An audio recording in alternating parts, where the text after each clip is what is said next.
Hello दोस्तों, स्वागत है आपका मेरे YouTube channel let's study with Poonam में, जिसमें हम जीके, जीएस, मैथ के कई सारे टॉपिक कवर करते हैं। तो जैसा कि पिछले वीडियो में हमने मध्य प्रदेश के कई दर्शनीय स्थलों के बारे में चर्चा की थी, आज उस चर्चा को हम आगे बढ़ाते हैं।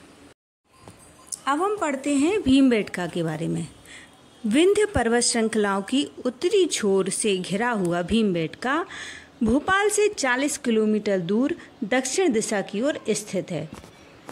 भीमबेटका मानव समूह इतिहास का एक बहुमूल्य इतिवृत्त और समृद्ध पुरातात्विक संकुल माना जाता है। यहाँ पर 500 से अधिक गुफाओं में प्रागैतिहासिक गुफावासियों की दैनंदिनी जीवनचर्या के मनोहारी दृश्य दर्शाए गए हैं। अब हम जानते हैं भेड़ाघाट के बारे में। भेड़ाघाट में संगमरमरी चट्टानों पर तेज प्रवाह से गिरता नर्मदा नदी का जल पर्यटकों को आकर्षित करता है। जबलपुर से 21 किलोमीटर दूर संगमरमर की ऊंची दूधिया चट्टानों के बीच बहती हुई नर्मदा नदी अति सुंदर दृश्य उपस्थित करती है। इस स्थल पर पर्यटकों के लिए नौका विहार की सुविधा भी उपलब्ध है। दर्शनीय स्थलों में यदि गिना जाए तो भेड़ाघाट के समीप 64 योगिनी मंदिर और गौरी शंकर मंदिर दर्शनीय स्थल हैं।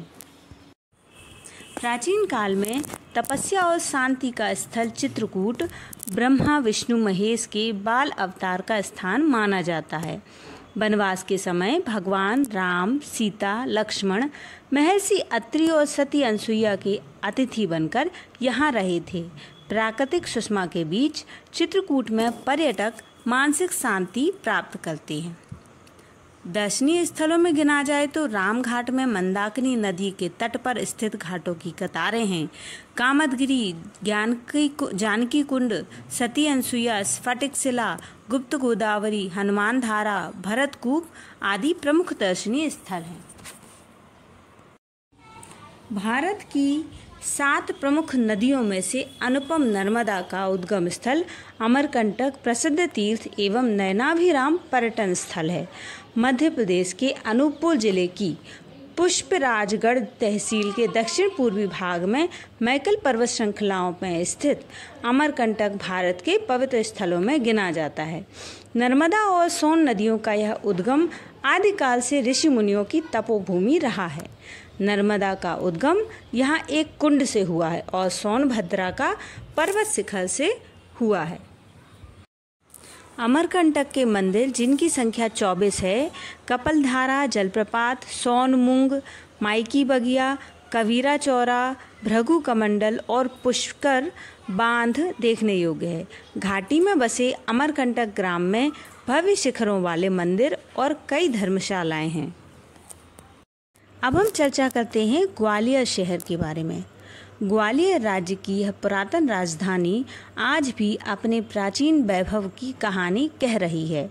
ग्वालियर शहर सदियों तक अनेक राजवंशों का आश्रय स्थल रहा और प्रत्येक राज्यकाल में इसमें नए आयाम जुड़े हैं। यहाँ के योद्धाओं, राजाओं, कवियों, संगीतकारों और साधु संतों ने अपने योगदान से इस शहर को अत्यधिक समृद्धि और संपन्नता प्रदान की है। यह नगर सारे देश में विख्यात हुआ है। विशाल ग्वालियर दुर्ग का निर्माण सन 525 ईस्वी में राजा सूरजपाल ने कराया था। मध्यकाल के इतिहास में इस दुर्ग का महत्वपूर्ण योगदान रहा है।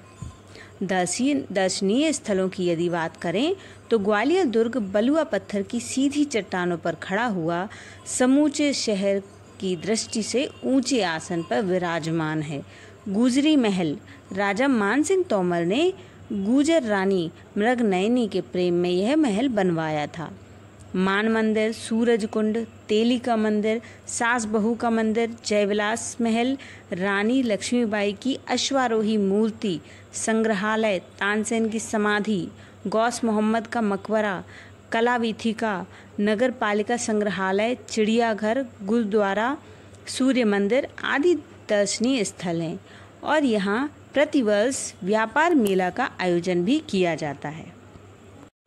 दोस्तों हेलो दोस्तों, स्वागत है आपका मेरे यूट्यूब चैनल लेट्स और स्टडी दर्शनीय विद स्थलों के बारे में जिसमें चर्चा हम की जीके है। और जीएस और अगर मैथ हमारा के वीडियो अलग आपको अलग पसंद टॉपिक आए को कवर तो करते हमारे हैं। इस चैनल को लाइक जैसा कि हम शेयर और पिछले वीडियो में सब्सक्राइब मध्य जरूर प्रदेश करिए। के बारे में धन्यवाद दोस्तों। कुछ प्रारंभिक